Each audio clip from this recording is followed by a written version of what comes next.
Clairement, alors parle-nous un petit peu de ta web TV, puisque je crois qu'il y a peut-être, enfin j'imagine qu'il y a quelques personnes qui ne la connaissent pas, et c'est vraiment très intéressant, puisque Sébastien s'en est servi véritablement comme un socle pour développer son business. Donc explique-nous un petit peu comment tu as procédé et quels résultats tu as obtenus. Ok.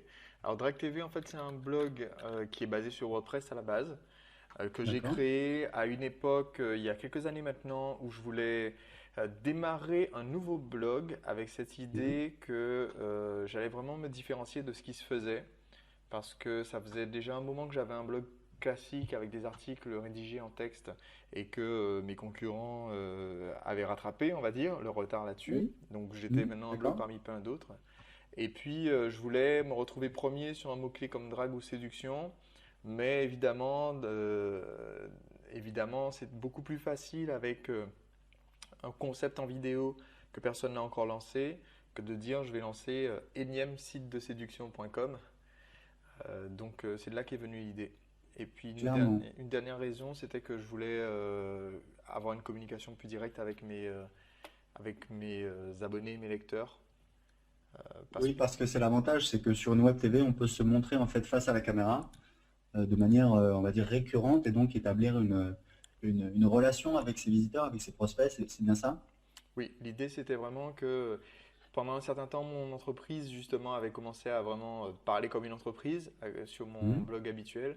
Donc le fait de me voir en vidéo et puis de faire des vidéos très courtes juste pour euh, faire la petite vidéo du jour, quoi, entretenir la conversation avec eux, je me suis dit que ça pouvait faire que du bien à mon activité. D'accord. Donc il y avait réellement une réflexion à cette époque-là de communiquer avec tes prospects de manière, on va dire, un peu moins, de manière assez informelle en fait, puisque c'est vrai que moi j'ai regardé pas mal de tes vidéos et il y a ce côté très direct où tu parles directement aux gens. C'est un petit peu, voilà, un présentateur télé, on va dire en quelque sorte, qui parle. Merci. Je doute qu'en regardant les toutes premières vidéos, on se soit dit ça, mais on va dire que ça a progressé très très rapidement, quoi. Donc, Ah, c'est intéressant. Donc tu as progressé à ce niveau-là. Comment tu as travaillé ça? Quels axes tu as travaillé justement? je sais pas si on peut aller voir une des toutes premières vidéos de Direct TV. Euh, voilà, je pense que là, on va vraiment tomber sur des très vieilles vidéos. C'était au tout début, j'y connaissais rien en termes de cadrage, en termes de montage. Encore celle-là, elle est réussie par rapport à certaines autres. Euh, D'accord. Ça donnait quelque chose comme... Bonjour, je suis Sébastien Knight, expert en séduction. Vous me connaissez peut-être. Je suis l'auteur du cours de séduction qui est disponible en DVD et en magazine et qui se vend mensuellement sur mon site dvd.prochainlive.com. Alors, le son était pourri. Je confirme. Merci.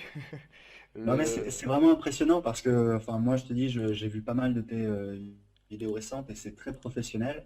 Bon, tu les fais sur fond vert, donc tu as une incrustation derrière, mais même au niveau de ta présentation, de la manière dont tu parles, Mhm. c'est vraiment un super résultat, très professionnel et c'est encourageant puisqu'on voit un petit peu comment tu as commencé, où effectivement là, bah, au niveau voilà, de l'habillage, bah, de la lumière, là, on voit que il y a un problème d'éclairage, c'est pas assez Mhm. éclairé, le son aussi est pas très bon. Et c'est vraiment c'est intéressant pour tout le monde puisqu'on on se rend compte justement à, à quel niveau on peut arriver en fait, relativement rapidement. Bah, je pense qu'on voit bien le contraste si on regarde effectivement l'image des vidéos les plus récentes. Mais ce qui est très intéressant, c'est aussi de voir que même quand le site était très amateur au début, c'était suffisamment Mhm. nouveau pour que ça ait attiré l'attention de la presse, ça a ramené pas mal de nouveaux mondes, et sans que au début les gens râlent en disant non mais attends, tes vidéos elles sont faites avec les pieds quoi. Euh, D'accord. donc j'ai trouvé ça intéressant d'avoir ce nouveau média pour communiquer avec mes prospects. Je crois que c'est toi qui parles d'avoir un média spécialisé quand tu parles de blog vidéo. Tout à fait, oui. Moi, l'idée en fait à la base quand j'ai créé bloguer.tv, l'idée c'était de créer un média qui soit dédié justement au blogging parce que tu nous as dit que c'était novateur quand tu as commencé. Donc je rappelle, je crois que tu as commencé début 2009, je crois, drag.tv. Drag.tv, c'est ça, début 2009. Voilà. Et c'est intéressant justement ta remarque, puisque pour moi, les blogs vidéo, les web TV, c'est encore une stratégie assez novatrice. Je veux dire, sur la plupart des marchés, on n'a pas encore beaucoup de blogs vidéo, notamment sur le marché français.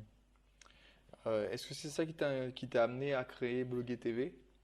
Bah, effectivement, il n'y avait pas de, on va dire, de médias vidéo qui soit dédié au blogging. Et donc, bah, ça a été une opportunité. Et c'est vrai que j'ai réfléchi à plusieurs noms de domaine. Et je me suis aperçu que bloguer.tv était disponible. Donc, j'ai sauté sur l'occasion. L'idée, c'est d'avoir un média qui soit vraiment dédié pour être plus facilement identifiable par les autres médias, par les journalistes, pour également développer son positionnement en tant qu'expert. On va voir que c'est un des bénéfices justement de développer une web TV.